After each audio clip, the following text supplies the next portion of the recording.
Production सारे लोगों का मतलब इकट्ठा करना है। इसका मतलब ये भी है अगर कुछ नेचुरल कैलामिटी आ जाती है, जैसे कि बाढ़ आए या बाकी सारी चीजें आए, तो हम गवर्नमेंट से बड़े पैमाने पे उसके लिए सब्सिडीज या फिर जो भी हम सहायता जो भी है वो ले सकते हैं गवर्नमेंट से।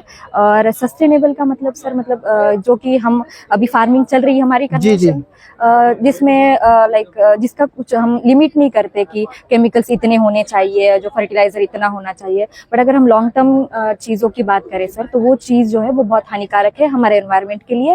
और वैसे ही वो सारी चीजें हमारे खाने में जो आ रही है, जो भी हमारी नेक्स्ट जो पीढ़ियां है उनके कुछ हानिकारक चीजें हो सकती है। तो इसके लिए जो सस्टेनेबल ये जो वर्ड है सर, वो वही डिफाइन करता है एनवायरनमेंट को ध्यान में रखते हुए खेती करना।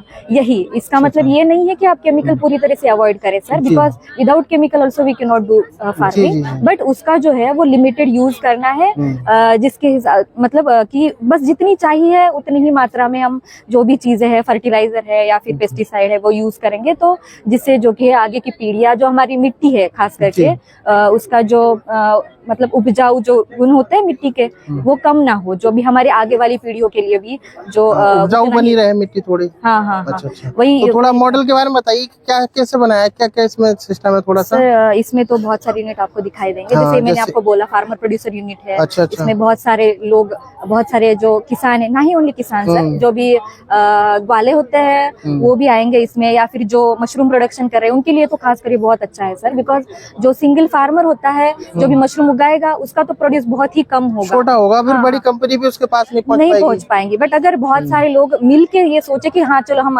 ये जो है पिंक मशरूम, पिंक ऑयस्टर उगाएंगे, या फिर बटन मशरूम है, थोड़ा इधर देखो, तो इससे जो भी है सर उनको मार्केट प्रॉफिट बहुत अच्छे से मिल पाएगा ये सारी चीजों से। और वैसे ही देखो ये जो आया है ये व्हीट स्ट्रॉ, ये भी फार्मिंग का एक हिस्सा है। अच्छा। लाइक जो भी हम व्हीट उगा रहे हैं उससे जो भी स्ट्रॉ बनेगा वो तो वेस्ट नहीं जा रहा है सर, उसका आप तो इसमें यूज कर रहे हैं, तो वो भी एक बेनिफिट हो गया इस चीज का। वैसे ही आप देख सकते हैं बहुत सारी चीजें हैं, जैसे कि KVK है सर, कृषि विज्ञान केंद्र हमने बनाया है। इसमें सर जो सब्जेक्ट मैटर स्पेशलिस्ट होते हैं, जिसे गवर्नमेंट अपॉइंट करती है हर रीजन के लिए, वो लोग सारी मतलब किसान भाइयों की जो भी प्रॉब्लम्स है उसको सोल्यूशन देने का प्रयास करेंगे। विंडो सिस्टम होती है, खुद आके पूछ सकते हैं, और जो भी कुछ नई नई स्कीम होती है उसके बारे में भी वो लोगों को बताएंगे। और ऑल्सो देखिए जैसे कुछ डिमॉन्स्ट्रेशन होते हैं, हमने देखा है जो नीम का सर जो होता है वो अर्क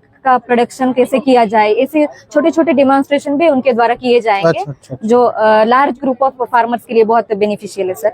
और उसके साथ हमने बहुत सारी चीजें रखी है, जैसे कि अभी नई टेक्नोलॉजी का यूज हो रहा है सर, AI आ रहा है, जैसे डिफरेंट ऐप आ रहे हैं, जिसके हिसाब से अभी जो भी हमारे किसान भाई है वो लोगों को एग्रीकल्चर को और एडवांस बनाना है। हाँ, टेक्नोलॉजी का और AI का हम उसमें यूज करना चाह रहे हैं सर। जैसे कि ड्रोन, जो हमने ड्रोन टेक्नोलॉजी देखी है, अगर लार्ज सेक्टर पे फार्मिंग हो रही है तो इवन आप फर्टिलाइजर या फिर आपके फंजीसाइड जो है वो भी आप लार्ज सेक्टर फार्मिंग में ड्रोन का यूज करके ये कर सकते हैं। या फिर जो डिसीज मॉनिटरिंग है सर, अभी पूरे फार्मिंग में जो क्या चल रहा है, सैटेलाइट से भी इमेज लेके हम पता कर सकते हैं कि क्लाइमेट का क्या इफेक्ट हो रहा है, या फिर कुछ चीजें आने वाली है, साइक्लोन आने वाले, ये सारी चीजें आगे तक की जानकारी रखनी है वहाँ तक। तो दोस्तों ये देखिए हमने जाना है, यहाँ पर थोड़ा सा मॉडल रखा है सहकारी खेती द्वारा सतत विकास।